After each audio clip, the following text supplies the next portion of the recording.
ప్రయోజనం ఉండదు కనుక మొట్టమొదలు మనం మాట్లాడుతున్న అన్ని విషయాల మీద పనిచేయడం కోసం ఒక సంస్థ ఉండాలి. సరే, ఉస్మానియా తెలుగు శాఖ కొన్ని ఆలోచనలు చేసి తెలుగు లిటరరీ కాంగ్రెస్ లేదా తెలుగు మహాసభ అనే ఈ పేరుతో ఈ 3 రోజుల కార్యక్రమాన్ని నిర్వహిస్తున్నది. కనుక సౌలభ్యం కోసం పేరు అందరిలోకి వ్యాపించడానికి వేగంగా సులభంగా ఉండడం కోసం రూపం అంత ముఖ్యం కాకుండా సారాన్ని దృష్టిలో పెట్టుకొని రూపం ఉంటే బాగుంటుందనే ఉద్దేశంతో మేము ఈ ఆలోచన చేశామని ముందే మీకు విన్నవించాను.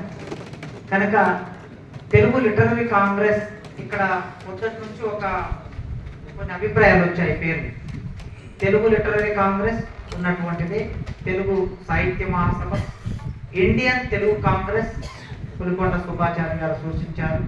తర్వాత ఇండియన్ తెలుగు లిటరరీ కాంగ్రెస్, ఇట్లాంటి కొన్ని అభిప్రాయాలు వచ్చాయి. ఈ 4 పేర్లలో Telugu Literary Congress, Telugu Sahitya Mahasabha, Indian Telugu Congress, Indian Telugu Literary Congress, ఈ 4 కాకుండా ఇంకేమైనా మీ నుంచి ప్రతిపాదనలు ఉంటే ఏదో ఒక పేరును ఖాయం చేసుకుంటే బాగుంటుంది అనే ఒక ప్రతిపాదన మేము ముందు పెడుతున్నాము.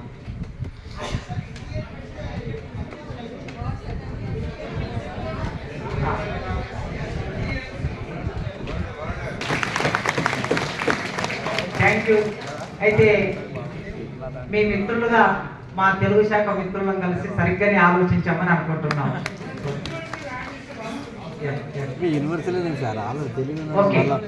ఆ తర్వాత ఇందులో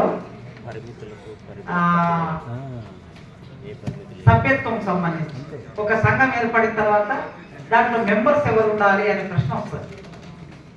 అయితే నేను మీకు ఇంతకుముందే చెప్పినట్లు సైన్స్ కాంగ్రెస్, తర్వాత history Congress, Indian sociological society, commerce forum, ఇట్లాంటి వాటన్నిటి బైలాస్ చదివాను నేను.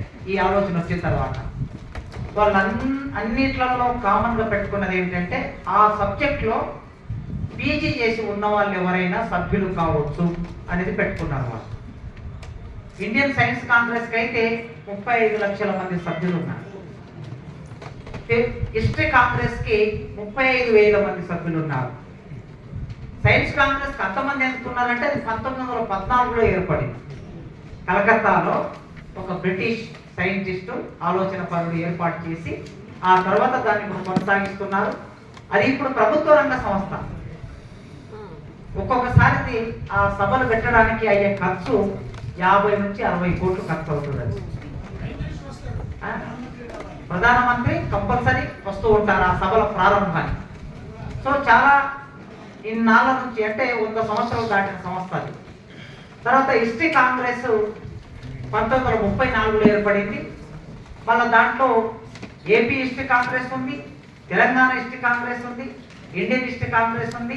ఏ రాష్ట్రానికి ఆ రాష్ట్రానికి ఆ కాంగ్రెస్లు ఉన్నాయి, చాప్టర్స్. అయితే ఇప్పుడు మనకి తెలుగు అనేది 2 తెలుగు రాష్ట్రాలు, వేరే రాష్ట్రాల్లో కూడా తెలుగు ఉన్నది. భవిష్యత్తు దీని రూపం ఎట్లా తీసుకుంటుందో మనకు తెలియదు. కనుక ఇప్పుడైతే వాళ్ళందరూ పెట్టుకున్నది ఎంఏ హిస్టరీ చదువుకున్న వాళ్ళు అందులో సభ్యులు, ఎంకామ్ చదివిన వాళ్ళు కామర్స్ ఫోరంలో, ఎకనామిక్స్ చదివిన వాళ్ళు ఆ సంస్థలో, సైన్స్ చదివిన వాళ్ళు ఆ సంస్థలో ఇట్లా ఉన్నారు. ప్రతిపాదన ఏమిటంటే ఆ పద్ధతిలోనే ఏదైనా విశ్వవిద్యాలయం నుంచి ఎంఏ తెలుగు చదివిన వారందరూ ఇందులో సభ్యులుగా ఉంటే బాగుంటుందని ఒక ప్రతిపాదన మేము ముందు పెడుతున్నాం.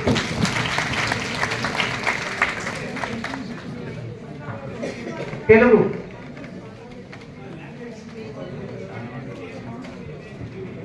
అదే ఓరియంటల్ లాంగ్వేజెస్ కూడా ఇందులో భాగమే. Telugu MA oriental language, MA Telugu ఏదైనా చదివిన వాళ్ళు ఇందులో సభ్యులు. ఓకే, సో దీనికి అందరికి యాక్సెప్టెన్స్ ఉంది కదా. Thank you. తర్వాత అమ్మగారు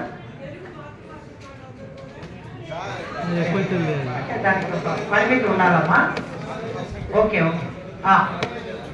తర్వాత రెండవది సంఘం అనుకున్నాం, సభ్యత్వం అనుకున్నాం, అది నడవాలి కదా.